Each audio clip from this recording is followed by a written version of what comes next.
Entrevista com Dávila. Olá, bem-vindos. Toda semana temos um encontro marcado para falarmos sobre os assuntos mais importantes do momento. E sempre com um convidado muito especial.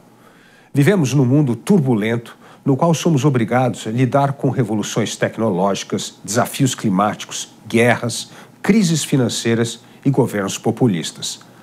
Trata-se do período de maior instabilidade da ordem internacional do século XXI. Como o Brasil deve lidar com esses desafios? Esse é o assunto que vamos tratar hoje com o diplomata, economista e cientista social Marcos Trujillo. Marcos trabalhou na equipe do ministro Paulo Guedes no governo Bolsonaro. Ele foi secretário especial de Comércio Exterior e Assuntos Internacionais e depois assumiu a presidência do novo Banco de Desenvolvimento, o Banco dos BRICS. Marcos, seja muito bem-vindo na entrevista com o Dávila. Obrigado, Luiz Felipe, é um prazer estar aqui. Marcos, vamos dividir a nossa conversa entre os desafios do Brasil e os desafios do mundo. Então vamos começar com os desafios do Brasil. O Brasil, como você bem disse, é hoje um enorme potencial de ser essa agricultura exportadora com o crescimento da população. Então nós temos também a bonança do minério, que é outra coisa maravilhosa, e, se o Brasil tiver juízo, aproveitar essa história do momento climático. Afinal de contas, nós aqui capturamos 50% do carbono do mundo, né? Então vamos olhar cada um desses desafios do Brasil que você trata com muita propriedade. O desafio do agronegócio, esse mostra o Brasil que soube competir na economia global, um dos poucos setores. Por que o agro conseguiu se tornar competitivo na economia global enquanto a indústria ficou para trás? Luiz Felipe, você sabe que os economistas gostam de segmentar a ciência deles entre macroeconomia, não é? O estudo dos grandes agregados econômicos, e a microeconomia, que é focada para o indivíduo e também para a empresa. A geopolítica ficou tão importante na nossa vida que eu acho também importante diferenciar aquilo que é macro-geopolítico, ou seja, mudanças estruturais, não é? Do nosso planeta, com a micro-geopolítica, que são eventos de mais curto prazo. Um dos principais eventos macro-geopolíticos que acontecem é aquilo que você bem mencionava, essa alteração nos padrões demográficos do mundo, né? Na grande maioria dos países, você tem queda da população, né? Queda da população na Europa, queda de população na América Latina, queda de população na China, que até outro dia era o principal, era o maior e mais populoso país do mundo.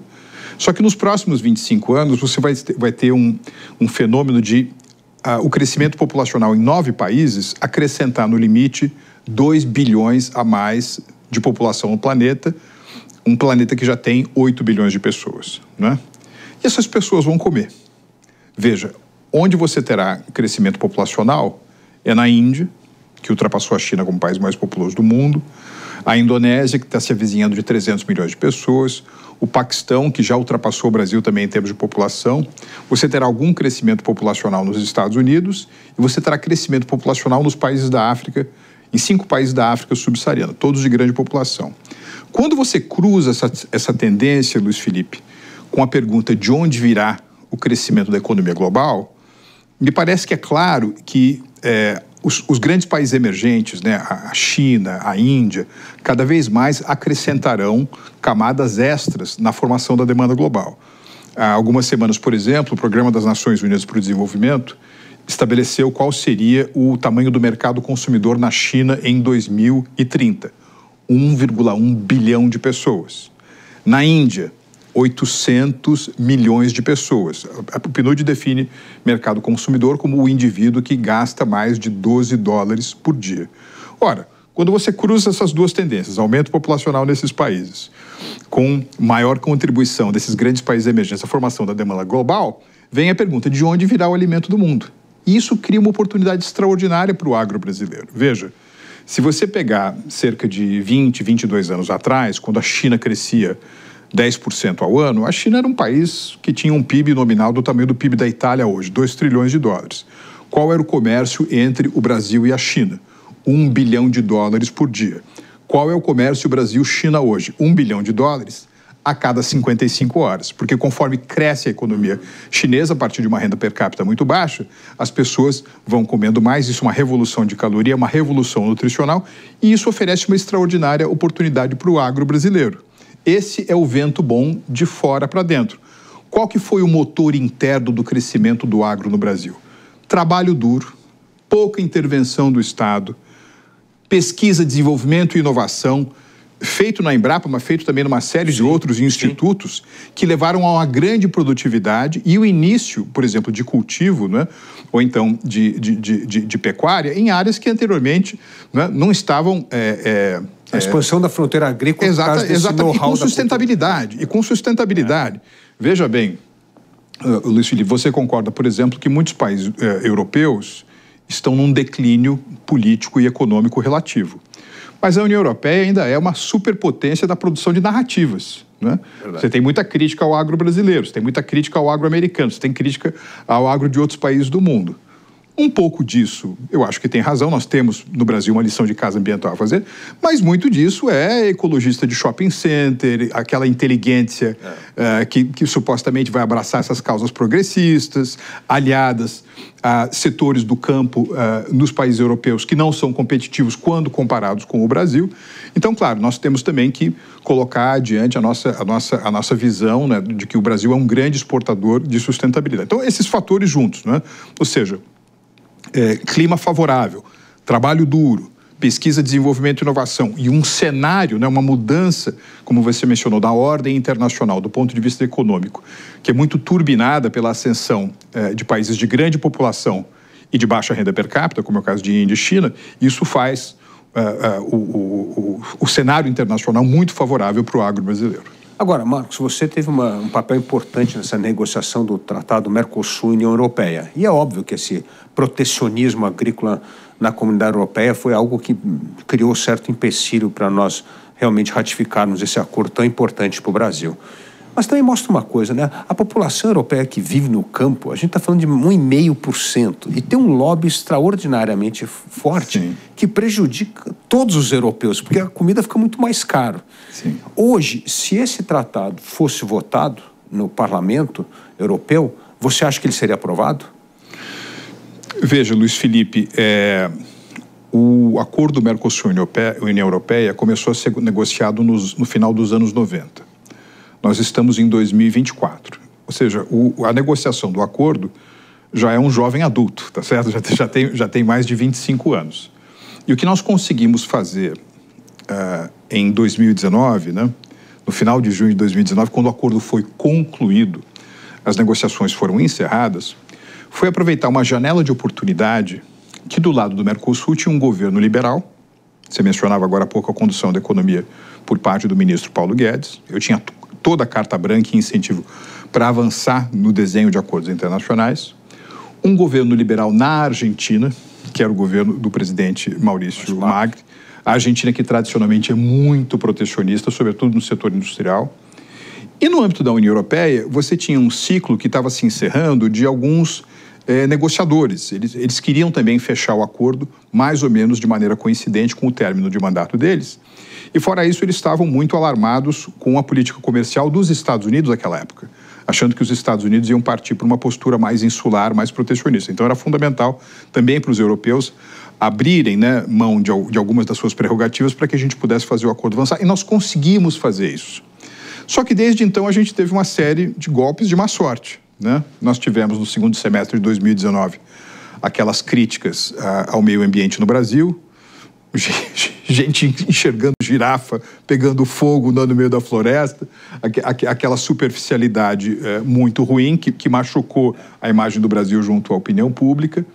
Nós tivemos depois, no final de 2019 também, a eleição do presidente Fernandes na Argentina, super protecionista, voltou tudo atrás. E agora, mais recentemente, né, com a eleição no Brasil de 2022, voltou uma certa perspectiva nacional desenvolvimentista, o papel do Estado hipertrofiado, pesadão, ajudando também na formação da demanda. E uma das cláusulas do acordo Mercosul-União Europeia é a chamada compras governamentais. Então, o Brasil meio que se tornou mais protecionista nessas áreas, o que nos prejudicou tanto na Organização Mundial do Comércio, quanto na caminhada rumo à efetivação do acordo Mercosul-União Europeia. Eu acho a situação atual muito complicada, não apenas para enviar o acordo para votação no parlamento, mas para o acordo ser fechado em si, concluído em si. Porque ele foi reaberto em anos recentes. Aquilo que nós tínhamos fechado, concluído, estava pronto, podemos mandar para o Parlamento Europeu, para os parlamentos do Mercosul, em junho de 2019, voltou para trás. Começaram a renegociar de novo. Eu sei que é um esforço muito grande, a vontade de alguns, para que isso seja concluído durante a reunião do G20, não é? no mês de novembro, no Brasil. Mas eu vejo isso como difícil. O Brasil teria que abrir mão de parte do seu protecionismo na área de compras governamentais. A Argentina agora, curiosamente, se encontra bastante favorável, né, com a presidente Milei. E aí você tem 2 ou 3 países na Europa, né, acho que mais destacadamente França e Áustria, que são rechaçam, né, o acordo por conta de questões políticas internas. E aí você disse algo que eu acho que faz todo sentido. Há uma desproporção, né, entre a população europeia e o tamanho da agricultura no PIB europeu em relação ao seu peso político, por exemplo, na tomada de decisões de algo tão fundamental como um acordo com o Mercosul. Eu torço para que aconteça, Felipe, eu torço para que aconteça, porque esses acordos comerciais, em primeiro lugar, você não tem nenhum milagre econômico do final da Segunda Guerra Mundial para cá, Alemanha, Japão, China desde 1978, Espanha desde 82, Israel desde 85, Coreia do Sul, todos eles têm no comércio exterior uma alavanca muito forte para o crescimento econômico, né? Isso por um lado. Por outro, esses acordos também são grandes incentivadores de investimentos, né? O Brasil, como nós sabemos, tem uma carência muito grande de investimento infraestrutural, investimento em capex, não é? Transferência de tecnologia, e esses acordos permitem, né, por terem áreas avançadas, o incremento também do investimento estrangeiro direto. Então eu torço muito para que aconteça.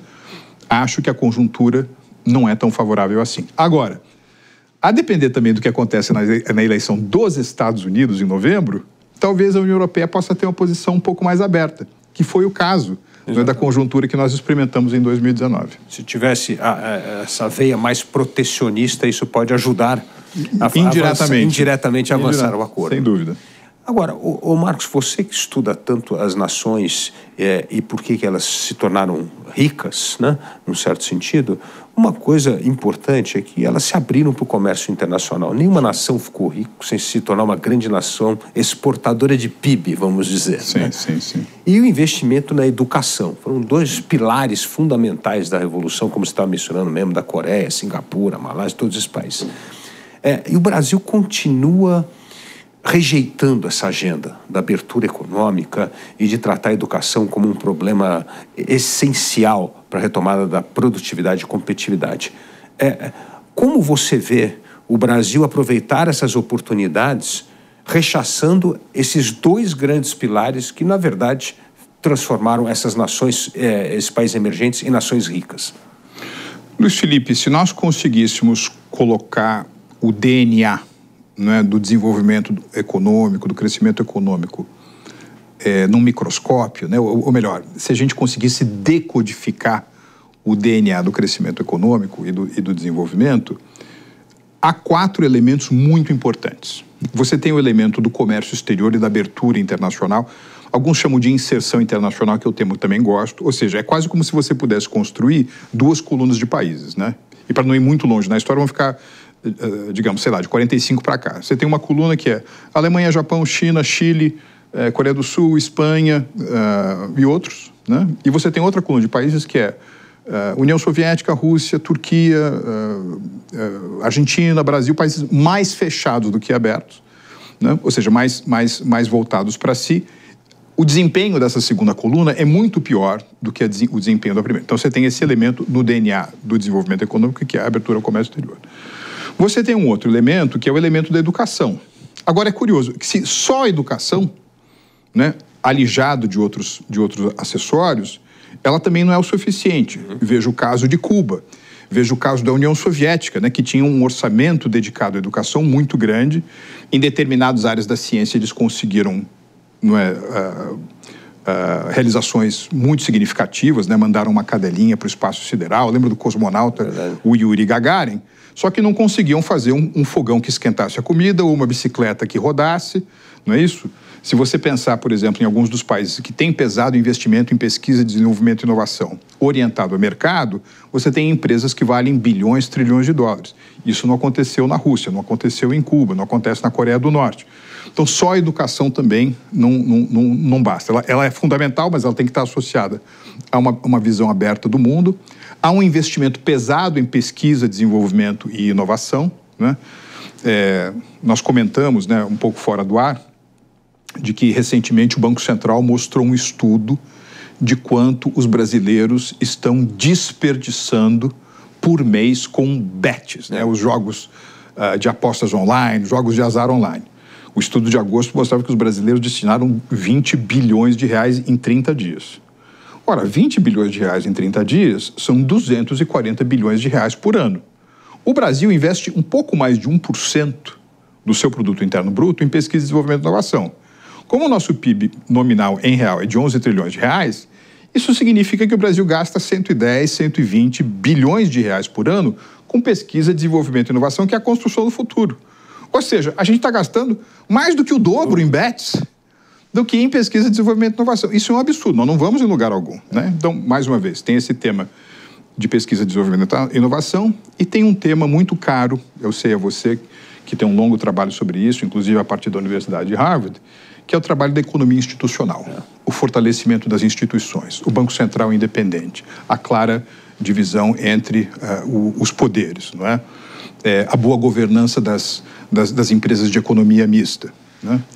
Aliás, para nossa felicidade, recentemente, né, o Daron Acemoglu, que é o autor de Por que as Nações Fracassam, acaba de ganhar, junto com o Simon Johnson e o James Robinson, o Prêmio Nobel de Economia, dando mais um alento, né, à importância da economia institucional. Então, acho que são essas 4 coisas. Abertura para o mundo, educação, sim, associada à pesquisa, desenvolvimento e inovação orientada a mercado, e o fortalecimento da economia institucional. Então, o Brasil está muito atrasado nesses 4 pilares, né? A insegurança jurídica é um sinal de que nós temos uma governança muito complicada, né? E você mesmo mencionou agora que essa nossa participação do PIB em investir em pesquisa e desenvolvimento, ela é muito baixa, educação um desastre, e abertura comercial continuamos sendo um dos países mais fechados do mundo, né? O agro rompeu essa barreira, apesar de todas essas dificuldades, houve investimento em pesquisa e desenvolvimento, mão de obra qualificada, exportação, enfim. E aí traz a um ponto que me preocupa bastante no Brasil, que é um pensamento antimercado, porque tudo que você está dizendo tem a ver com como ganhar mercado, como participar da inserção global na economia. E essa coisa antimercado, exceto esse período do governo Temer e período Paulo Guedes, que eu chamo, nós sempre tivemos uma mentalidade antimercado, né? E para mostrar como nós avançamos muito nesse período, com independência do Banco Central, marco do saneamento básico, lei de liberdade econômica e tantas outras medidas importantes, né? O que a sociedade civil pode fazer para espantar um pouco essa pressão corporativista antimercado que nos atrasa? Olha, há uma série de exemplos, né, de sucesso e de fracasso daqueles que levaram essa história do mercado a sério e dos que não levaram essa história de mercado a sério. A gente pode utilizar uma onde a gente geralmente pensava que não iria encontrar, que é na própria China, né? Você sabe, Luiz Felipe, eu morei lá durante 3 anos, visitei a China pela primeira vez em 2003 e tenho voltado a cada ano. De 1949, que é o ano da Revolução Maoísta na China, até 1978, que é o ano em que o Deng Xiaoping consolida, né, mais ou menos a visão dele do que será a China para alguns anos, né? Vem aquela frase, enriquecer é glorioso, né? Ou então, mais Estado na economia, mais mercado. Ele fala, não interessa a cor do gato, desde que ele apanhe o rato, ou seja, muito pragmático, muito orientado ao mercado. De 49 a 78, a China é um fracasso total, um fracasso retumbante do ponto de vista econômico. E como uma economia orientada a mercado, e particularmente a mercados externos, né? Ou seja, eu quando comecei a estudar economia nos anos 80, havia um debate entre o que era mais importante, né? Se os países exportavam porque cresciam ou cresciam porque exportavam, né? Um pouco como aquela coisa, Tostines vende mais porque é fresquinho ou é fresquinho porque vende mais. Ora, aqueles países que cresceram porque exportavam, me parece de mais êxito do que aqueles que tentaram utilizar exportações ou a conquista de mercados externos apenas como uma alternativa pontual a momentos de enfraquecimento e esfriamento do mercado interno. Então, veja, isso daí é absolutamente fundamental para o crescimento econômico, porque junto com a aversão ao mercado, vem a aversão ao empreendedor. Isso. Vem a demonização do empresário. Vem a demonização daqueles que estão orientados a acumular patrimônio, acumular riquezas. Tudo isso é bastante negativo, né? Agora, eu vejo também, Luiz Felipe, isso mais fraco agora do Brasil do que no passado, né? Eu acho que tem hoje uma predileção por empreender, pela aquisição de conhecimentos, de mérito, né? Mas aí você tem razão, há um descompasso grande entre governo e setor privado aqui. Eu não vejo alternativa fora da democracia. Ou seja, é identificar os bons candidatos, as boas agendas no jogo democrático que façam avançar digamos assim, essa visão de capitalismo competitivo, né, de economia de mercado competitiva que deve guiar o Brasil no século XXI. Precisa se organizar mais, até como você mencionou a Acemoglu, para transformarmos um Estado extrativista num Estado inclusivo, né? Que é uma coisa muito importante. Exatamente. Uma virada institucional muito importante. Sim. Mas eu queria tratar da China agora, tratando um pouco mais de mundo. A China hoje, primeiro que retroagiu nessa visão pragmática de mercado, né? Nós temos hoje o presidente da China, o Xi Jinping, muito mais querendo centralizar o poder, fechar o poder nas suas mãos e menos espaço para abertura. Segundo dado que me preocupou bastante na China é o desemprego entre jovens. Está batendo 20% o desemprego entre os jovens, o que mostra um certo descontentamento dos jovens com o regime. Como você vê esses desafios do regime chinês? Você está dizendo, demografia caiu, desemprego alto entre jovens. Sim. E um partido comunista cada vez mais centralizando o poder e perdendo essa visão pragmática do Deng Xiaoping, que você mencionou, que foi fundamental para o sucesso econômico na China. Veja, Luiz Felipe, tem coisas estruturais em movimento, há placas tectônicas, né, que estão se reacomodando, há a conjuntura do ciclo de 24 horas e existe também o estilo, as personalidades, as predileções pessoais, que são características desse período dos últimos 10, 11 anos, que são do Xi Jinping, né? Mas vamos ver cada uma delas, né? Então, o que está mudando estruturalmente, né? De 78 para cá, e particularmente de 78 até 2012 e 2013, a economia chinesa foi uma economia muito orientada para fora, uma economia que goza do status de nação mais favorecida em relação a grandes mercados do mundo. Era uma economia, se você pegar a curva ascendente dos salários na China de 78 até 2013 e a curva ascendente do produto interno bruto na China no mesmo período, você verá que a curva de crescimento na China, do PIB, ela é muito mais íngreme do que a curva dos salários, ou seja, a economia cresceu mais do que os salários, aumentou a capacidade de poupança e de reinvestimento na China. A China teve uma agressivíssima diplomacia empresarial nesse período. E, com isso, ela construiu um modelo de nação comerciante que foi muito importante na China até 2012 e 2013. Para você ter uma ideia, em 2006, que é o ápice desse modelo, tudo aquilo que a China exportava, somado a tudo aquilo que a China importava, dava 67% do PIB chinês. Eu olhei hoje de manhã, que eu sabia que eu ia falar com um cara inteligente, que é o Luiz Felipe, de novo esse número. Sabe quanto está? 35%. Caiu quase metade. Né? Então, e aí, se você vê também, mais uma vez, a trajetória dessas duas curvas, nos últimos 10, 12 anos, os salários na China crescem mais do que a economia. O que está transformando também a China numa grande sociedade de consumo, tá certo? Eu mencionava agora há pouco as projeções do PNUD, né? Em 2030, um país que tem vai ter 1,4 bilhão de pessoas para 1,1 bilhão de consumidores. Então, uma gigantesca sociedade de consumo. A China não é mais um país de baixo custo. Se você for olhar aqueles setores que ainda são muito dependentes da remuneração da força de trabalho, dos salários para a composição do seu custo final, tem vários setores que já saíram da China e estão saindo progressivamente. Bangladesh está recebendo muito têxteis e confecções. O Vietnã, máquinas, equipamentos, autopeças. A Índia, absorvendo... Quando eu era criança, Luiz Felipe, papai me dava um brinquedo, estava escrito assim no brinquedo, Made in Japan. Depois o brinquedo ficou Made in Hong Kong. Depois o brinquedo ficou Made in Korea. Mais recentemente ele ficou Made in China. E agora, eu estava conversando com um grande economista indiano esses dias, ele me disse que a Índia está prestes a assumir a posição de maior produtora mundial de brinquedos. Né? Então você vê, aqueles parques Fabris, né? O setor de plásticos, brinquedos que estavam na China, muitos deles estão se transferindo para outros países. Tem um pouco de geopolítica nisso, tem um pouco de restrição a exportações chinesas, né? Porque, na realidade, o que acontece é, vamos supor, você tem uma administração nos Estados Unidos que decide elevar tarifas para todos os países, mas coloca uma tarifa adicional de produtos oriundos da China. O que os próprios chineses fazem? Eles promovem uma diáspora do seu parque produtivo. Eles vão produzir na Tailândia, em Mianmar, em Vietnã, como você mencionou.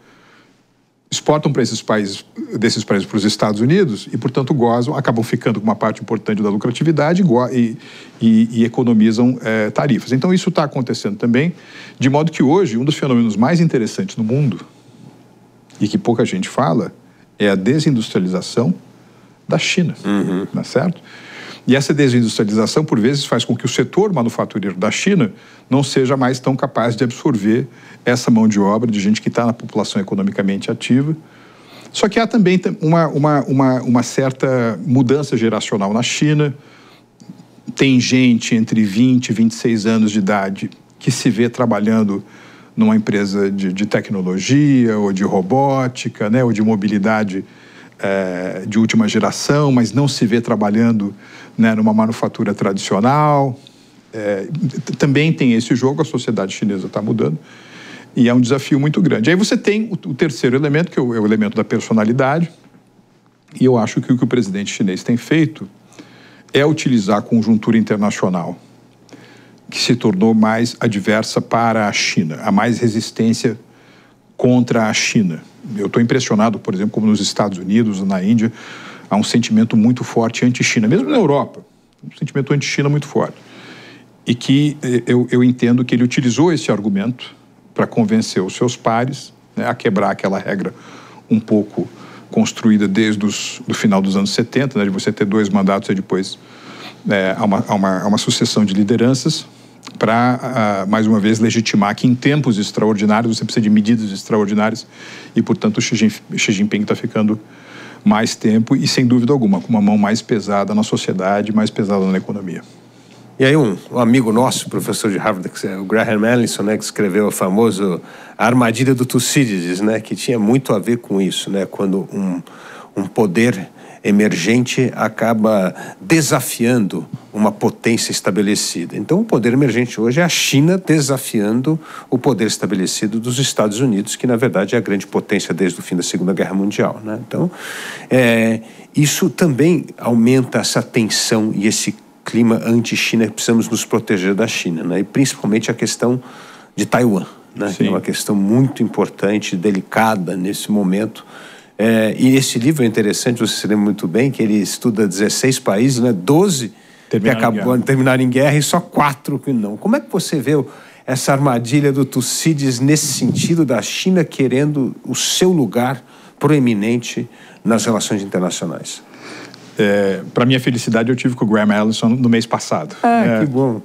Tomamos um café junto e você sabe que o livro dele, né, o Destinados à Guerra, né, China, Estados Unidos e a Armadilha de Tucídides, ele começa com uma frase das guerras do Peloponeso do Tucídides, que foi a ascensão militar de Atenas e o medo que isso gerou nos espartanos, que transformou as guerras, né, entre as cidades-estados na Grécia como algo inevitável, né? Tem muita gente no mundo, Felipe, que acha que nós já estamos vivendo uma Segunda Guerra Fria. O Neil Ferguson acha que nós estamos vivendo uma Segunda Guerra Fria. Verdade. O Fareed Zakaria acha que a gente está vivendo uma Segunda Guerra Fria, embora entenda que a atitude, sobretudo nos Estados Unidos, deveria ser diferente. O Graham Allison, quer queira, quer não, acabou oferecendo a moldura conceitual necessária para o desenvolvimento de uma política de Guerra Fria, de nova Guerra Fria para os Estados Unidos. Você deve ter lido um artigo que saiu na revista Foreign Affairs no ano passado, no final do ano passado, do Jake Sullivan, né, o conselheiro de segurança da Casa Branca, as fontes do poder americano. No limite, aquilo ali é quase que uma certidão de nascimento de uma nova Guerra Fria, né? Eu entendo que existe essa mega competição, e a depender da tonalidade você pode dizer que tem uma nova Guerra Fria. Eu torço para que isso não acontecesse, né? Uma competição, sim. Aqueles, acho que são mais cautelosos, gostam de utilizar a expressão small yards, high fences, né? Quer dizer, jardins pequenos onde se dá a competição e é muito difícil você penetrar porque os muros estão muito altos, né? As cercas estão muito altas, mas a verdade é que durante esses 4 anos do presidente Biden, as cercas não diminuíram de altura e o campo acabou aumentando. O número de áreas, por exemplo, de bens tecnológicos ou de insumos, onde se dá essa mega competição. Essa é uma questão delicada também do ponto de vista brasileiro, né? Porque, por um lado, nós temos uma tradição democrática, estamos comemorando 200 anos, né, da relação Brasil e Estados Unidos agora. Aliás, é uma pena, né, porque as sociedades se gostam muito, estão sempre muito perto, os governos... hoje, Brasil e Estados Unidos não têm um único grande projeto estratégico junto, o que é uma pena. E a China é o principal destino das nossas exportações e é cada vez mais também uma fonte importante de investimento estrangeiro direto no Brasil, né? Então o Brasil tem que ter muita sabedoria para jogar esse jogo, né? Os chineses conhecem muito história e gostam de história. Essa talvez seja uma boa notícia, né? Por evitamento de uma tensão mais grande. Porque, por exemplo, vamos supor que os chineses fossem fazer um primeiro movimento em relação a reincorporar Taiwan. Isso seria, eu acho que respondido de uma maneira muito forte por parte dos Estados Unidos, eu diria até que por parte de outras potências ocidentais, o que geraria uma série de eventos indesejáveis e de potencial destruição incalculável. Com certeza. Eu vejo mais a situação parecida com o surgimento da Alemanha no século XIX como nação que desafiou aquele espaço como acomodar a Alemanha na Europa, do que talvez essa história de Guerra Fria. Mas voltando a um tema importante, você está falando da Foreign Affairs, recentemente quem publicou um ensaio que eu achei extraordinário na Foreign Affairs foi a Condoleezza Rice, dizendo que os Estados Unidos não pode cair na armadilha de se tornar um país isolacionista. Cada vez que os Estados Unidos se torna isolacionista, na verdade, o mundo fica muito pior. E ela dá vários exemplos, né? O isolacionismo no fim do século XIX acabou gerando a Primeira Guerra Mundial, que os Estados Unidos só foi participar em 1917 a um preço muito maior. Sim. E depois, nos anos 30 também, quando os Estados Unidos abandonam a Liga das Nações, não quer participar da ordem internacional, acabamos com a Segunda Guerra Mundial. Então ela tem eu achei muito interessante, porque nesse momento do isolacionismo do Trump, principalmente do Partido Republicano, e ela, como republicana, do George Bush, que você sabe muito bem, ela tem uma posição clara que os Estados Unidos não pode cair nessa armadilha. Como você vê os Estados Unidos nesses dois cenários, Trump e Kamala Harris, em relação a essa postura mais isolacionista? Uhum. Só uma palavra antes sobre o que você disse, Luiz Felipe, do artigo da Condoleezza Rice e do isolacionismo, e mais uma vez fazendo referência a esse nosso professor querido também, que é o professor Graham Allison, né? Mês passado eu tive a oportunidade de dizer para ele, eu sei que ele sabe que ele foi aluno de doutorado do Kissinger, né? É verdade. E aliás, ele foi um dos organizadores das celebrações, né, dos 100 anos do Kissinger, e foi muito bom porque foi antes do Kissinger falecer em maio do... Aliás, estou esperando o segundo volume do livro do Neil Ferguson. O primeiro eu li muito bom, agora estou aguardando o segundo. E o que eu estava comentando é que, por vezes, essa ideia de isolacionismo americano, né, ou de demonização de tudo aquilo que é chinês, desquissingeriza aquele movimento brilhante, na minha opinião, dos anos 70, que o Kissinger e o Nixon fizeram de quebrar a espinha dorsal do comunismo como força geopolítica, promovendo um cisma entre a União Soviética e a China, entre Moscou e Pequim. Curiosamente, com o isolacionismo, você convida os dois a dançarem de novo, né? E, enfim, eu acho esse um tema interessante. Em relação aos Estados Unidos, Luiz Felipe, tem muita gente, inclusive no Brasil, que, a meu ver, incorretamente, entende que os Estados Unidos são uma potência em declínio, né? Então vamos olhar alguns números, né, só para ter uma ideia, né? Veja, quando caiu o Lehman Brothers, 2008, ano da grande recessão, A renda per capita nos Estados Unidos e na zona do euro era igual. Vem para a máquina do tempo 2024. A renda per capita hoje nos Estados Unidos é o dobro da renda per capita na Europa. O dobro. 2016, os britânicos decidiram sair da União Europeia, não foi isso? O tal do Brexit. Exatamente. Vamos lá, vamos sair, vamos do Brexit, etc. É mais importante para nós pensarmos como se nós fôssemos um ator com mais flexibilidade, a gente pode negociar com os Estados Unidos, com a China, com a Índia, com as potências mais dinâmicas e tal. Hoje, 2024, se o Reino Unido, Inglaterra, Escócia, Gales e Irlanda do Norte, fosse um estado norte-americano, os Estados Unidos tem 50 estados, não é isso? O Reino Unido seria o 51º estado em termos de renda per capita. Ele teria uma renda per capita no Mississippi. É mesmo? Que é o estado americano mais pobre ou menos rico. Mês passado, 3 empresas americanas, Nvidia, Microsoft e Apple, atingiram um valor de mercado superior ao valor de mercado da Bolsa de Frankfurt. Que empresas que tem na Bolsa de Frankfurt? Empresas centenárias de altíssima qualidade, super bem geridas. Então, eu acho... Você poderia dizer também o seguinte, que com os eventos no coração da Europa, o conflito Rússia-Ucrânia, e com esse acirramento das tensões no Oriente Médio, os Estados Unidos ficaram mais indispensáveis e meio que reativaram um pouco algumas coalizões, particularmente em relação ao que está acontecendo na Ucrânia, o que ajudou indiretamente a mostrar a obsolescência das forças convencionais russas. Então, assim, por várias métricas, né, você teria a capacidade de dizer que os Estados Unidos estão até mais poderosos do que o nunca. Veja o dólar também, né, mais de 65%, né, das reservas dos bancos centrais do mundo inteiro estão denominados em dólares norte-americanos. Mais de 85% das transações internacionais concluídas em dólares norte-americanos. E um outro ponto importante que você sempre menciona, que é o investimento em pesquisa e desenvolvimento dos Estados Unidos, que é o mundo inteiro somado, não dá o que os Estados Unidos investem em pesquisa. 3,5% de investimento em pesquisa, desenvolvimento e inovação, como fração de um PIB nominal de 25 trilhões de dólares, dá um número grande.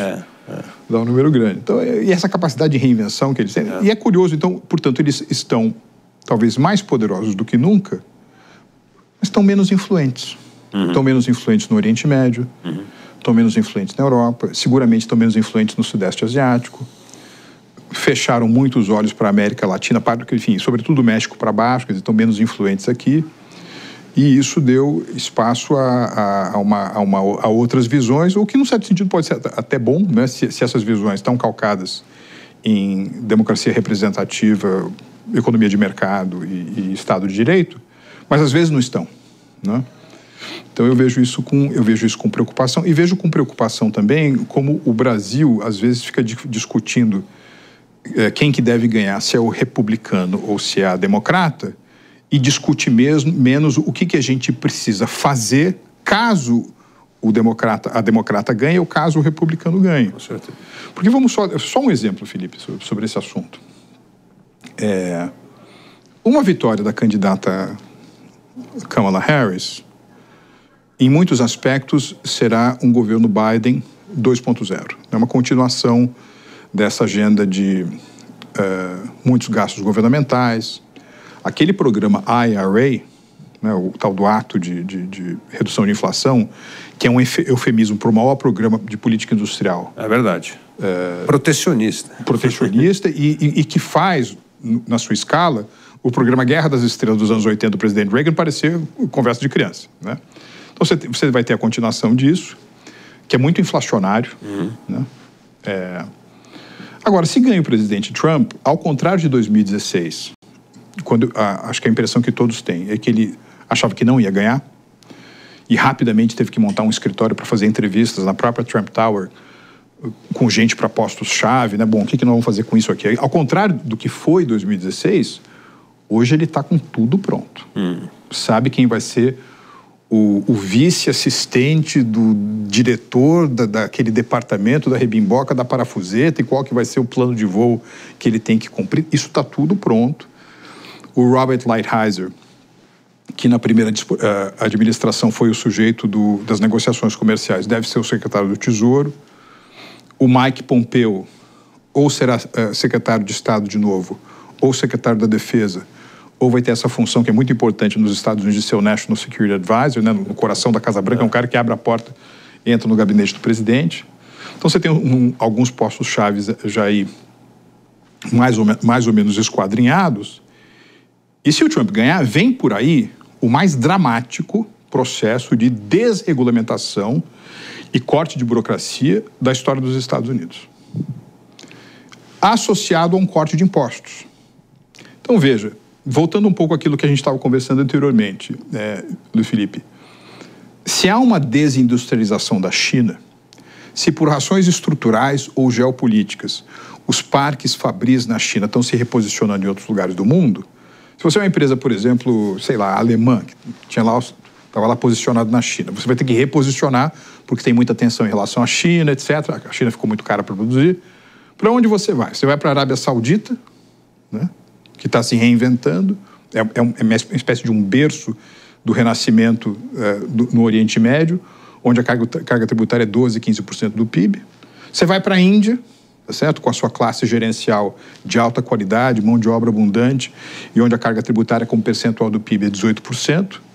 Você vai para o México, onde você tem não apenas proximidade geográfica com os mercados da América do Norte, mas também acesso privilegiado por conta de um grande patrimônio de acordos de comércio e investimento a terceiros mercados, e onde a carga tributária é 20%, ou você vem para o Brasil, onde mesmo depois da chamada reforma tributária, a carga tributária é de 33% do produto. E o maior IVA do mundo. E o maior IVA do mundo. Então você cria um diferencial de atratividade muito ruim. Então, apesar do cenário estar muito positivo para o Brasil, isso equivale... Agora, enfim, recentemente teve a Olimpíada de Paris, né? É como se você tivesse uma prova de atletismo, todo mundo tem que sair, né, raia 1, raia 2, tem todo mundo sair do mesmo lugar. Não, o Brasil sai na frente. Só que como ele está muito mais pesado do que os outros acabam ultrapassando. É isso que a gente deveria se concentrar.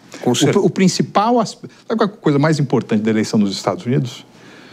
Deveria ser um grande estímulo adicional para o prosseguimento e aprofundamento das reformas estruturais no Brasil. É verdade, as reformas que não... Mas nesse governo não vejo a menor possibilidade, né? De ser uma reforma administrativa, uma reforma tão importante, né? E mesmo aquelas que vocês começaram a fazer na administração Paulo Guedes, principalmente desregulamentação, né? Desburocratização, governo digital, tiveram avanços muito importantes nessas áreas que ajudaram a tirar um pouquinho desse peso gigantesco do Estado brasileiro. Mas aqui, eu gostaria de tocar num ponto importante. Nós estamos falando aqui da importância da China. A China, uma das coisas que ela tentou usar aí como soft power foi justamente esse investimento maciço em infraestrutura, né? O Road Belt Initiative que eles sempre tiveram, né? E o Brasil agora está estudando, ver se vai entrar nisso. Não?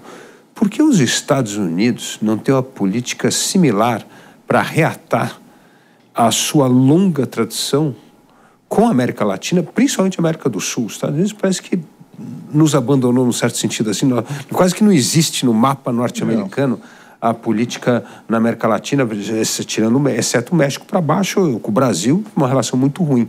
É possível algum projeto dessa magnitude para competir com esse apetite que os chineses estão para fazer esses investimentos maciços em infraestrutura? É difícil, Luiz Felipe. Você sabe que de 2000 para 2001, aquele Conselho de Relações Exteriores, sim, que tem muito prestígio, tem muita força nos Estados Unidos, fez um estudo coordenado pelo historiador Kenneth Maxwell. Né? O estudo ele acabou sendo o conteúdo de uma carta que foi para o presidente dos Estados Unidos. A carta chamava assim, uma carta ao presidente dos Estados Unidos sobre a importância do Brasil. É um texto que tem 13, 14 páginas, não mais que isso. Eu nunca vi algo tão bem feito do ponto de vista da exposição das potencialidades do Brasil e da importância do Brasil para os Estados Unidos. Né? Ele deve ter aparecido em fevereiro, março de 2001. Ora, o que acontece no dia 11 de setembro de 2001? Você tem os atentados contra o World Trade Center, você tem uma política externa que foi muito marcada pela chamada guerra ao terror, e essa atenção a uma série de outros temas de grande importância, entre eles o Brasil, eu acho que foi para o fundo da gaveta. E assim, eu tenho defendido, né, que se tire, né, do fundo da gaveta esse texto, você dá uma garibada, dá uma modernizada, faz um retrofit em muitos dos argumentos que estão ali, eles continuam válidos, né? Eu não vejo muito apetite para um programa estatal americano de investimento em infraestrutura em terceiros mercados, mesmo na América Latina, né? E, curiosamente, eu vejo também um apetite menor, né, por uma política americana de defesa de maior concorrência, maior fluxo de capitais, que viessem, por exemplo, a partir de origens privadas, ajudar na redução da insuficiência infraestrutural que a gente tem na América Latina e particularmente ao Brasil. É difícil. Onde é que as coisas ficam menos difíceis? Quando você desenha bons projetos, que são projetos que têm boa governança, que são bancarizáveis, que às vezes tem mais de um ator, né? Aquele processo do crowding in, você pode ter um fundo soberano, você pode ter a participação de um banco multilateral, e aí você tem um conjunto de investidores americanos de outra parte, mas isso não feito de uma maneira sistêmica, como fazem os chineses, mas projeto a projeto. O fato é que a China, né, Luiz Felipe, você sabe bem, um dos elementos do seu sucesso dos últimos 40 anos é o investimento em infraestrutura. Só que naquela época lá não importa a cor do gato, eles também não tinham dinheiro nenhum para infraestrutura. E eles extraordinariamente utilizaram uma fórmula de atração de investimentos que chegavam para os parques fabris e eram parcialmente direcionados também para a infraestrutura. Ou seja, eles utilizaram uma espécie de fórmula primitiva de parcerias público-privadas. Agora, quando você vai ver o que tem de infraestrutura já na China, né, a China hoje, por exemplo, tem mais placas de energia solar em funcionamento do que o resto do mundo junto. Tem mais torres, né, de energia eólica funcionando do que o resto do mundo junto. Tem mais quilômetros de via férrea de alta velocidade, né, com posições que viajam a mais de 200 km por hora, em seu território do que o resto do mundo junto. A infraestrutura se desenvolveu muito na China. O que eles fizeram? Bom, vamos abrir o compasso, né? Essa é a lógica um pouco do grande cinturão. Vamos para a nossa vizinhança no Sudeste Asiático. Vamos aumentar o compasso mais ainda e pensar um pouco, por exemplo, no Oriente Médio, na África e agora mesmo na América Latina. Agora, esse também é um programa de natureza política, né? Tem uma simbologia política muito importante para Pequim. Dadas as complementaridades entre a economia do Brasil e a economia da China, a minha impressão é que os recursos para investimento infraestrutural, se houver bons projetos, virão de qualquer maneira. O Brasil aderindo a essa fórmula da Rota da Seda ou não, né? Então aí é questão de pensar, se os recursos, se a elasticidade para a chegada desses recursos é baixa, né? Então talvez a gente possa utilizar essa cartada para fazer, digamos assim, outras inserções com outros potenciais parceiros, né, para aumentar ainda mais o fluxo de investimento infraestrutural no Brasil. Eu pensei mais numa ideia dessa Rota da Seda no estilo americano, óbvio, não com investimento estatal, mas principalmente com a noção do nearshoring. A gente está vendo essa mudança no eixo da globalização, né? O mundo hoje, principalmente os Estados Unidos, quer depender menos de poucos fornecedores. Nós vimos na pandemia que 80% dos medicamentos são fabricados na China e Índia, né? Essa questão de 90% dos chips em Taiwan, enfim, diminuiu um pouco essa dependência. Investimento muito na indústria local, nacional, e também o nearshoring, né, que é países mais amigáveis. E certamente a América Latina, nesse sentido, o Brasil, certamente tem muita afinidade nisso. Então, assim, eu viria mais como um condicionante para esse nearshoring sair do papel, determinados investimentos em infraestrutura. O Brasil vai continuar fora desse nearshoring, você acha, se a gente continuar com essa insegurança, principalmente jurídica, impostos altos e o não encaminhamento das reformas?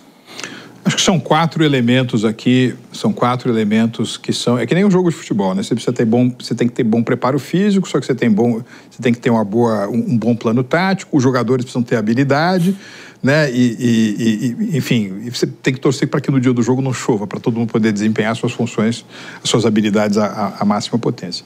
Eu acho que você tem 4 vetores aqui jogando, Luiz Felipe. Você tem o fator do nearshoring. Vamos falar o que nearshoring significa, né? É você reposicionar os seus parques produtivos em jurisdições que ficam perto do seu mercado destino ou perto do próximo elo da cadeia de produção. Então, digamos, vamos supor para uma empresa americana, uma empresa canadense, em vez de colocar a sua planta fabril na China ou no Vietnã, você vai colocar isso no México, vai colocar isso na Colômbia, vai colocar no Brasil porque está mais perto. Então, nearshoring, primeira coisa. Segunda coisa, tem o friendshoring, né? Que é não apenas eu gosto da proximidade geográfica, mas também a proximidade dos meus valores. Eu prefiro fazer negócios com democracias. Eu prefiro fazer negócios em que há respeito com jurisdições onde há respeito aos contratos, onde a previsibilidade é um elemento marcante, né? Esse é o tal do friendshoring. Agora você tem um outro elemento que é o balanço patrimonial, tá certo? No final das contas, esse reposicionamento de parques produtivos precisa se refletir, ou precisa continuar a se refletir posicionalmente nos teus resultados financeiros. Se de repente, por conta de uma tendência de friendshoring, né, ou de nearshoring, você vier a machucar o seu resultado corporativo, você provavelmente vai descapitalizar a empresa, vai tornar, se é uma empresa negociada em bolsa, vai torná-la menos atraente aos investidores, e isso não é um bom sentido, isso vai atrasar, digamos assim, essa transição. E eu acho que você tem o quarto elemento, que é a característica de cada um dos países, né?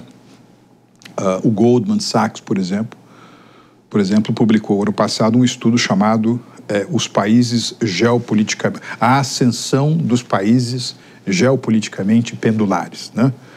E eu acho que eles não utilizam a palavra pendular no sentido negativo. Uhum. São países que podem tirar vantagem, por exemplo, das relações com o Sudeste Asiático e com a China, mas também tirar vantagem das relações com o Ocidente. Quais são? Arábia Saudita, Índia, México e Brasil. E aí, Brasil, você tem o seguinte, essas preocupações globais, Luiz Felipe, com segurança alimentar, com segurança energética e contra a transição para a economia verde, elas são tão centrais e robustas que, às vezes, mesmo você tendo um governo disfuncional, desvinculado das grandes tendências do nosso tempo, sem plano algum, ainda assim, pela força, é como se fosse um cabo de guerra, né? Você tem esses caras puxando para um lado e você tem esses caras puxando para o outro. Esses primeiros elementos são tão fortes, tão robustos, que às vezes o investidor prefere fazer uma aposta de longo prazo, de mais médio prazo, do que simplesmente prestar atenção aos ciclos políticos mais curtos. E eu acho que essa é uma das razões pelas quais, se você pegar, por exemplo, o ano de 2021, 2022, ambos ainda no governo Bolsonaro, e o ano passado, 2023, nesses 3 anos, no estoque, o Brasil foi o 3º maior destino de investimento estrangeiro direto. E eu acho que continuar a tendência de queda do investimento estrangeiro direto na China, o Brasil deve assumir a 2ª posição, segunda apenas em relação aos Estados Unidos. Agora, imagine, não é, se a gente tivesse também com uma agenda modernizadora, nesses aspectos mais institucionais, tá certo? Eu acho que se formaria assim uma espécie de dia de sol perfeito, né, nessa justa posição, nessa comparação entre um mundo que é muito perigoso, muito arriscado, né, cheio de riscos, mas que, curiosamente, é bastante favorável para o Brasil. Esse cabo de guerra que você disse, que me parece muito importante, que é praticamente, nós podíamos fazer uma outra analogia, que é o cabo, de um lado, a política, e de outro, devia ser a política de Estado. A política externa brasileira sempre foi uma política de Estado, mas, ultimamente, ela se tornou uma política militante, ideológica e muito distante daquela ideia de política de Estado. Porque eu entendo que você faria uma aposta de longo prazo se tivesse uma política coesa de Estado internacional, e aí entender que o jogo da política partidária é isso mesmo, ele corre o risco dessas oscilações ou dessa volatilidade. O que nós temos de fazer, Marcos, você com essa experiência nas relações internacionais de diplomacia, para retomar uma agenda de política de Estado, principalmente na política internacional e na política internacional de negócios? Dois ou três comentários aqui, Luiz Felipe. Em primeiro lugar, você sabe que num determinado momento, né, no âmbito da Guerra Fria, se cunharam as expressões primeiro mundo, né, mundo capitalista avançado, segundo mundo, que era o bloco comunista, e terceiro mundo, os países em desenvolvimento. E aí você tem a queda do Muro de Berlim em 1980, vai fazer 25 anos agora, né? 1989. Você tem o desmantelamento da União Soviética no final de 1991, então acabou a Guerra Fria. E acabou a Guerra Fria, caem também essas divisórias, primeiro, segundo, terceiro mundo. Você tem um outro jogo acontecendo. O terceiro mundo deixou de existir, né, como força conceitual e como, digamos assim, referência para você utilizar a sua bússola. Agora, se você levar em consideração que o PT foi eleito nesse primeiro quarto de século, né, os primeiros 25 anos do século XXI, para 5 ciclos eleitorais de 4 anos, é claro que você teve também o presidente Temer, não é, assumindo em 2016, mas no limite você tem o PT sendo eleito para 5 ciclos de 4 anos cada um. Ou seja, nós tivemos essencialmente, ou estamos tendo em 25 anos, 20 anos de política externa terceiro-mundista. É 80% do tempo. Ou seja, nós estamos orientados para um ponto cardeal que não existe mais. Agora ganhou roupagem uma expressão que é a expressão sul global, né? E falando muito sinceramente, Luiz Felipe, minha impressão é que nas relações, enfim, Saci Pererê, Boitatá, mula sem cabeça e sul global são coisas que não existem na realidade. Porque você precisaria de um mínimo de coesão, né? Por exemplo, na ONU você tem um negócio chamado G77 há muito tempo. Não acontece nada assim, de muito relevante, né? E se esse sul global realmente existisse, você teria uma grande coincidência entre os dois principais atores, que são a China e a Índia, né? Se você hoje acha que existe um sentimento anti-China nos Estados Unidos, vá à Índia, tá certo? Esses dois países já tiveram uma guerra quente anos atrás, recentemente tiveram um conflito na fronteira, onde houve mortes de lado a lado a pau e pedra, né?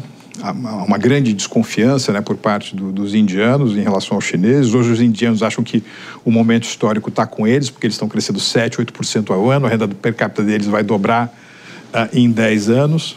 Então eu acho que é um erro, né? Mais uma vez, as coisas não são muito complicadas, né? Se nós queremos políticas econômicas orientadas a mercado, nós queremos uma política externa que sirva, sobretudo, para fornecer uma ferramenta adicional na produção de prosperidade no Brasil, que vem por onde? Pelo comércio, pela abertura econômica, né? É claro que a gente tem que fazer negócios com todo mundo, mas nós somos um país democrático, né, que quer Estado de Direito, quer sistema multipartidário, quer economia de mercado, quer empreender, não é isso? É isso aí, Marcos. Olha, muito obrigado por essa ótima conversa e a importância da política externa na nossa estratégia de país. Muito obrigado pela sua participação aqui no Entrevista com o Dávila. Uma alegria, Felipe. Obrigado. E a gente fica por aqui. E para você que gosta do Jeito Jovem Pan de notícias, não deixe de fazer a sua assinatura no site www.jp.com.br.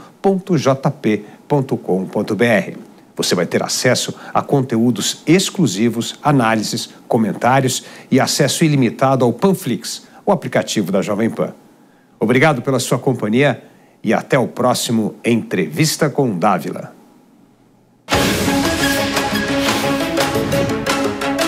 Entrevista com Dávila. A opinião dos nossos comentaristas não reflete necessariamente a opinião do Grupo Jovem Pan de Comunicação. Realização Jovem Pan News.